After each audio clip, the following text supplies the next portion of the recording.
Hey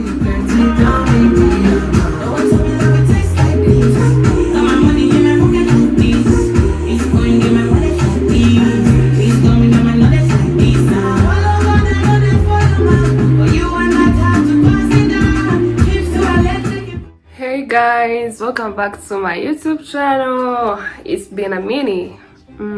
I missed you guys so much. So imvura iri kugwa. I hope ko bitari budisturbing video yanjye. Uyu munsi ushaka tuvuga kuri zodiac signs. If you know what I mean, zodiac signs ni 12 ahantu batazizi hari n'abazizi. So ni signs zerekana personality y'umuntu bitewe n'igihe yavukiye. Nagira ngo nzicemo nzabwire vuba ko ari 12 ubundi dukomeze sibyo. Iya mbere ni Capricorn, iya kabiri ni Aquarius, iya gatatu ni Pisces, iya kane ni Aries, iya gatanu ni Taurus, iya gatandatu ni Gemini, iya karindwi ni Cancer, iya munani ni Leo, iya cyenda ni Virgo, iya 10 ni Libra, iya 11 ni Scorpio, 12 ya nyuma ni Sagittarius. So you guys murabizi izi signs nyine ntago zibeshya sibyo, ntago zibeshya kuko nkanjye rwose ndi Aquarius mva byose ni njyewe. Rero niyo mpamvu nashaka kwimusi rero tunavuga kuri Aquarius kuko niyo sign yanjye nashaka guheraho. The next time nimumva mushaka no kumenya n'izindi muraza kumbwira muri comment, then you know nzabibashira ku murongo bavu. So tudatinze ntabwo byoroshye rwose.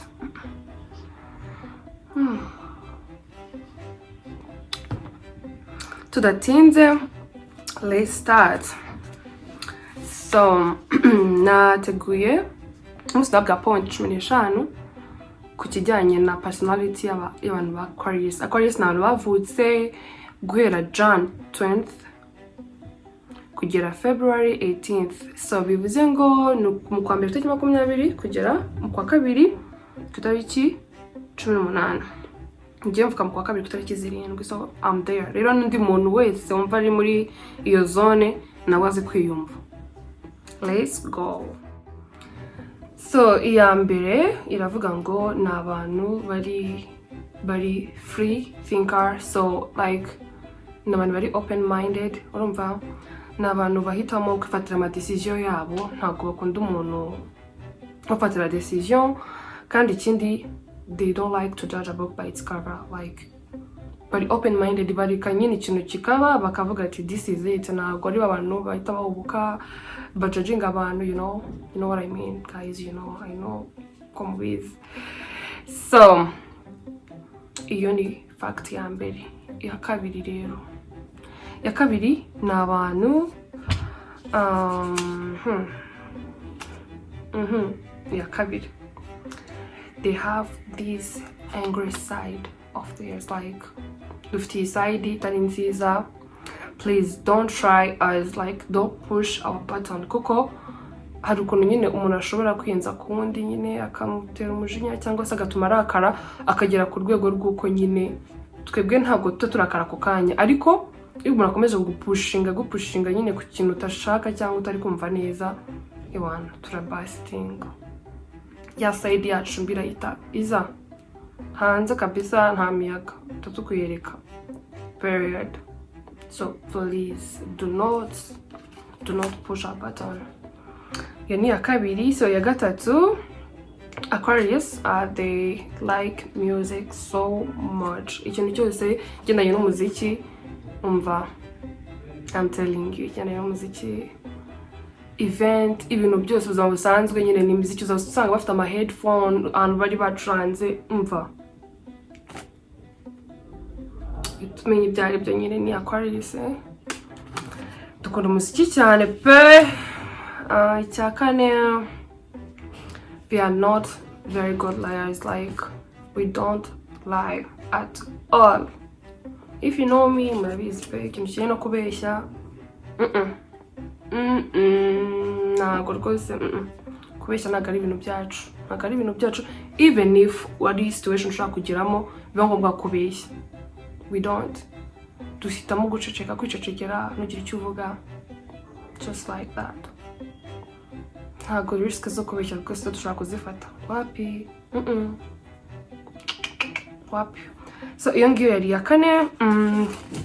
Ya gatanu rero, they have a bad habit of overthinking everything. Like ikintu cyose gitoya, cyaba gito cyaba kinini, we overthink, which is very bad actually. Bituma umuntu agira stress, bigutera nyine umutima mubi, cyangwa bigatuma nyine ako kanya utaba wowe kubera gutekereza cyane. Kandi at the end of the day ukaza gusanga bya bintu nyine watekerezaga watinzeho, umva nta nubwo ari big deal pe, nta nubwo ari big deal na gato. So guys, tibijyana overthinking nanjye ubwanjye ndamyiyiziho, ariko ikintu tuba dukeneye muri byose ni ukutuza, uka breathing in, ubundi ukarekura umwuka, uka chilling out. That's what we only need. Ibindi byose rwose bihita bigenda. So iyo point ya gatanu, reka dukomeze point ya gatandatu. Some people will kill me. Point ya gatandatu, they don't like people with egos and, you know, overbearing personalities. Koko urabizi ari abantu benshi mu buzima bwacu bafite ama egos, bumva ko bari hejuru cyane, bari hejuru pe, cyangwa se badakunda guha umwanya ngo nawe expressing bashaka kugira ngo bo bakumvisha ibintu byabo kijyanye nabo. Urumva ikintu cyose is about them. We don't like it. No, we don't. So please,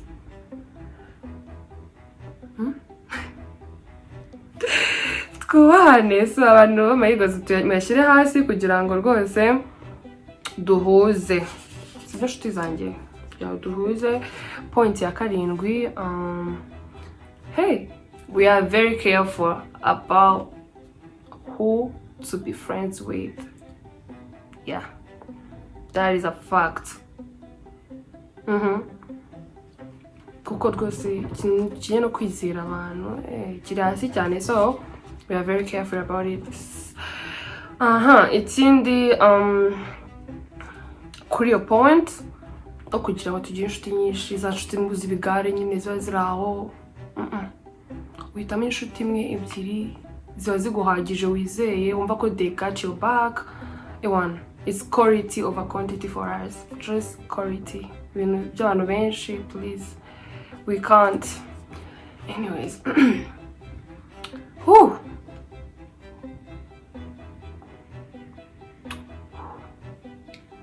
let's continue. Point ya munani. Ya munani ni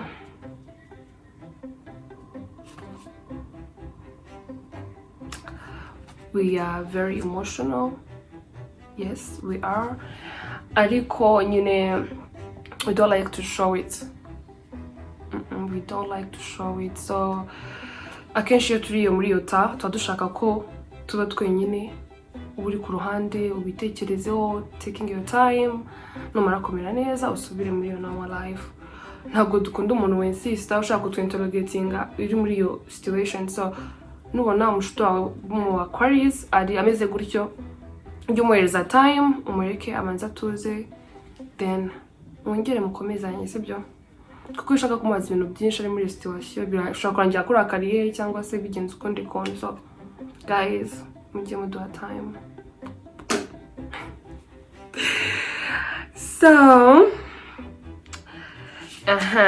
let's go. Point ya 9. We are very independent. Turi independent cyane ku rwego rw'uko niyo dukeneye ubufasha, it's very hard for us to ask for help. Umva hahandi wumva nyine ukeneye ubufasha pe, kugira ngo umuntu wa Aquarius agusabe, umva biba bigoye. Aremera agapfiramo, ariko nasaba ubufasha rwose. Mujye mwihangana mwibwirize mudufashe tutabasabye, kuko guys, it's hard. Ntabwo biba byoroshye gusaba ubufasha, you know. niyo kuba ukeneye ku rwego rwo hejuru nyine wumve urwego rwo hejuru anshobora ati mana yanjye naburaye nanabwiriwe ariko no kubwira umuntu ngomereza igihumbi njye kurya bikakunanira kubera sinzi niba ari ego cyangwa se ariko niko duteye ntabwo byoroha gusaba pe rero mutwumve tugeze kuri point ya 10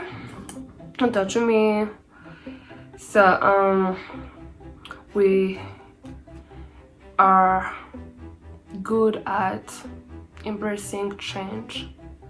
We are very good at it kandi turi abantu ntabwo dukunda kuba muri nabyita kuba gukora ikintu kimwe every day to getting very bored easily, like ntabwo mushaka gukora ikintu uyu munsi n'ejo ngisubiremo n'ejo bundi nawe nshaka muri ibintu bishyashya bari bishyashya ikijyanye na adventure ibintu byacu if you know me adventure on point. So yeah, rero kandi n'ikindi bituma nyine tuba fun to be around. Usanga n'abashuti bacu iyo tudahari bashaka uhari ube uhari muri iyo situation muri iyo moment barimo kwako kubera uburyo duteye gukunda ibintu bishyashya guhindura moment guhindura muvama murimo mukajya mu yindi bituma nyine abantu b'abashuti bacu hafi bashaka gukorana natwe birabanezeza. Tugeze kuri point ya zigiye kurangira ya 11.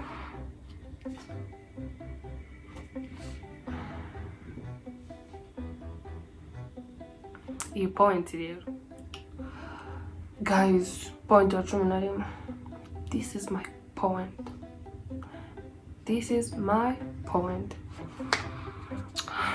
Aquarius people, they hate being told what to do.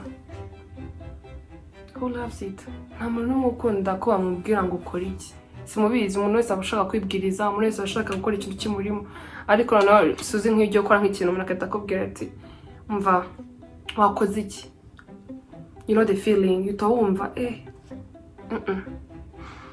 uhita ukora ahubwo opposite. Like nkanjye rwose ngiye gukora nk'ikintu ukambwira ngo wagikoze, ako kanya mpita mbireka, I can't help it. Ntabwo rwose bipfa n'abantu benshi pe, njye ndeka nkora ikintu kinjemo, ndeka nkora ikintu uko ngiye kugikora uko ngomba kugikora, ariko wimbwira ngo ukora iki, wakoze iki, please.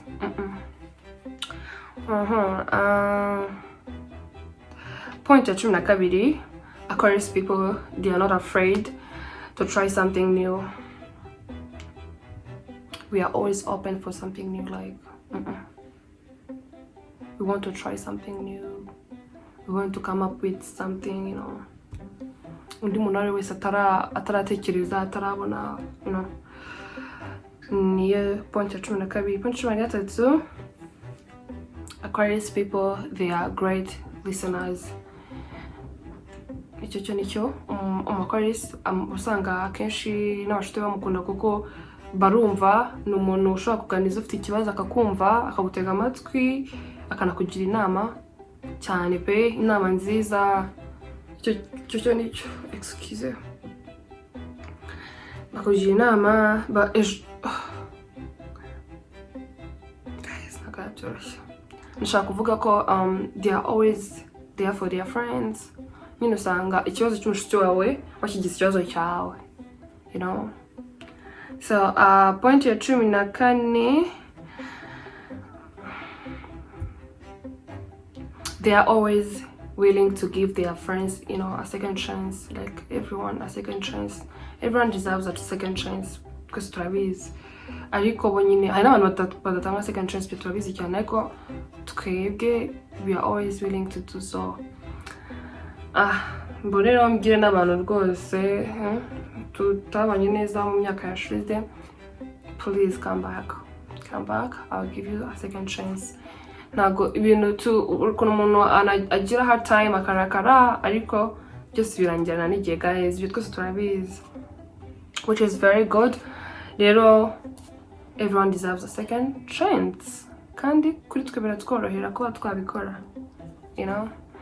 Point ya nyuma, guys, I'm trying to be quick na ushaka kubarambira. Point ya nyuma rero 15. This is funny. Aquarius people are weird.